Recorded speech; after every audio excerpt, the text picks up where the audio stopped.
What's up, everyone? This is Bam Black Ops for GameGuideCentral.com. We're playing some Destiny, and we're doing an exotic bounty, which is one of the crazy cool bounties that gives us an exotic weapon. Basically, right off the start here, if you go up to the bounty guy, if you're just turning in regular bounties, if you get super duper lucky, you might get an exotic weapon. So keep on turning in those bounties for your Vanguard and for Crucible and all that stuff. And if you get lucky, he will ask you for if you want to take on an exotic weapon bounty, and you must definitely say yes, because if you finish up one of these bounties, you're going to get an exotic weapon. It's pretty awesome. If you're wondering what each of these are, which Toland's Land and blah blah blah, all those weird things are, go to GameGuideCentral.com and you can see whatever the three options they have, and you can see which one's which, because it won't tell you, I'm doing a Dubious task, which is going to give us the Invective shotgun. But it won't tell you that. It won't say what it is. It'll just say a Dubious task. So while I was here, I was right away looking online onto GameGuideCentral.com to see which one's which, and I clicked a Dubious task because it is the one that gives us the cool shotgun Invective. I figured that would be pretty cool, and plus there are a couple question marks about how to complete some of the tasks, so I figured, you know what, I'll go for it. So basically, once we pick up the Dubious task bounty from the dude up there, we're going to run down here to Ikora, which is Ray, which is the Warlock Vanguard. Everybody has their own Vanguard. I'm a hunter, so I barely ever talk to her. But if you come up to her, you click the next stage of the bounty, and it will ask us to get this thing going. And the first thing we need to do is complete 5 strikes without dying.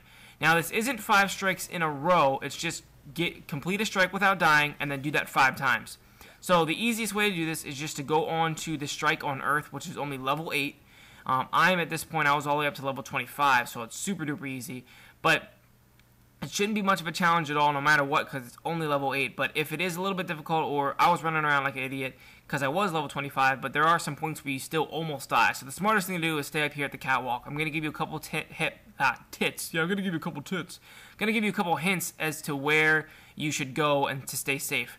This guy is actually the one who can kill you the easiest, because one of his rocket blasts, he's going to shoot a laser out, can kill you. So basically what you want to do is come up on top of this tractor trailer here, jump on top of the hood, and just take out his legs and stuff from here. It works best if you have something like the Magnum and a sniper, long range stuff. And then once you kill him, while staying safe behind that tractor area, we're going to go on to Separus Prime. The safe spot for him is to stay over behind this stairway over here.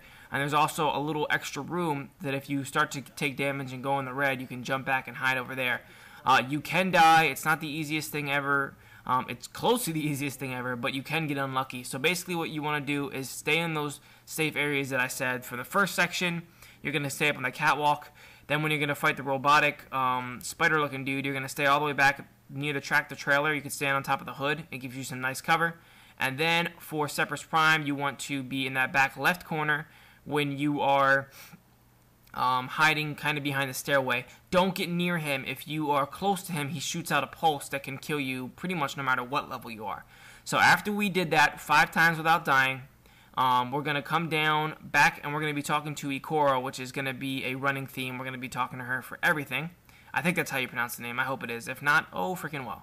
We're going to talk to her, and the next step after we've completed those 5 strikes without dying is earn a kill death spread of 25 in the Crucible. At first, this sounded crazy. This is actually one of the things that some people across the internet were kind of freaking out about. Like, what the heck? The only way to do that is to boost. It's kill death spread, not kill death ratio. So at first, I thought it meant get 25 kills and you can only die 0 times or 1 time. But it's kill death spread. So basically, it's get 25 more kills than deaths. And this can happen over any a certain amount of span of games. So if it takes you 3, 4, 5 games, and you are 75 and 50, 75 kills and 50 deaths in that span, that will count because that's a 25 plus kill death spread. So right here, I got my kill there, and at this point, I'm probably thinking I was probably around, like, let's just say 35 and 10. I got this in 2 games. I had 2 really nice games, and you can see it pops up there in the middle of the match. So basically, just play the game. If you want to play a little safe and use a sniper in long range or something like that, that's fine. Just what you want to do is get 25 more kills than deaths, and you can look at it and it tracks it at any point. It'll say that you're at 6 or you're at 20 or all the way up to 25. Once you're done that, we're going to go back to Ikora again, and we need to complete a weekly challenge activity. This is part 3. This is what she asks us to do next. This is the weekly challenges that they give us, that Bungie lays down on us each week. The weekly strikes.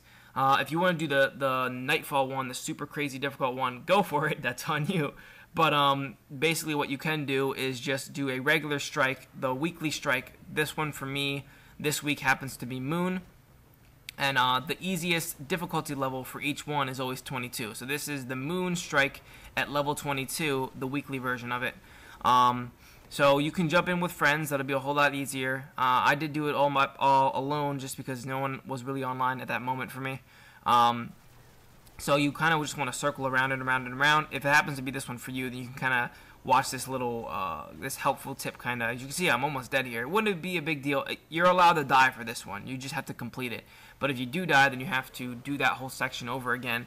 And this boss battle takes about 10-15 minutes when I was by myself. It's a whole lot easier if you bring in a couple friends and everybody's at like 25 or higher or something like that. I'm at 25, level 25. This is one of the strike missions that it doesn't seem fair as far as what level they ask it for you. It says it's level 22 strike mission, but it definitely doesn't feel like that. It feels like it's 25, just like what I am. Anyway, once you beat him, you can see once the ghost stops talking, once you complete your strike mission, the weekly strike mission, the weekly challenge that she asks you to do, you can see that the bounty thing pops up right there, and it is different looking now too. It looks like a purple black hole kind of thing, instead of being that yellowish icon from before. And we're gonna pop down and take a look at this real quick. There it is. So now all we need to do is return back to Ikora again, which is what we do after every single step. So now that we completed part 3, we are going to go back to Ikora again, back on the tower again, back in the Hall of Guardians again. We're going to keep going back to her as soon as we complete any of the missions. So again, this one that we just did, part 3, was to complete one of the weekly challenges. You can die 1,000 times. There's no restrictions for this one. It's just complete it. So now that we did step 1, step 2, and now step 3, we're going to talk to her and get the next step, which you can see there's a little shotgun icon there, which is pretty exciting for the Invective. This one it's asking us to purchase the Invective shotgun parts from the gunsmith. Now the gunsmith is the dude that sells all the guns right next to the funky looking tree that that's kind of right off its spawn on the tower.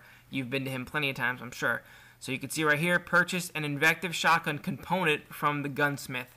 So we're going to run up the stairs and we're going to purchase the component from him. However, they aren't free. He trades them in for special ammo consumables. I already had 4 at this point, so you might have a couple, but if you don't have a whole bunch of them, then you can just buy them from him and then trade them in. So you can see right here, that top left thing there, that's not normally there. You can see I'm at 4 out of 50, or you could just buy them down here. So I'm at 4 out of 50, so I'm going to come back down here, click on one real quick. See, I bought it, pop back up again, and now I'm at 5 out of 50. Bought another one, pop back up again, and now I'm at 6 out of 50. So now you just want to go crazy. You're going to buy 50 of these things. They do cost 250 a pop, which means that if you don't have any and you need to buy 50 of them, that's going to cost you 12,500 glimmer, which is a lot. And normally glimmer ain't no thing. It's like, who cares about it? But for something like this, it actually means something for once. So hopefully you have a lot of glimmer saved up. You probably do, because there's not much to even buy glimmer with. It's kind of strange currency. You don't use it a whole lot. So once you buy 50, click on this part. There it is right there. We are pretty much done now that we did this.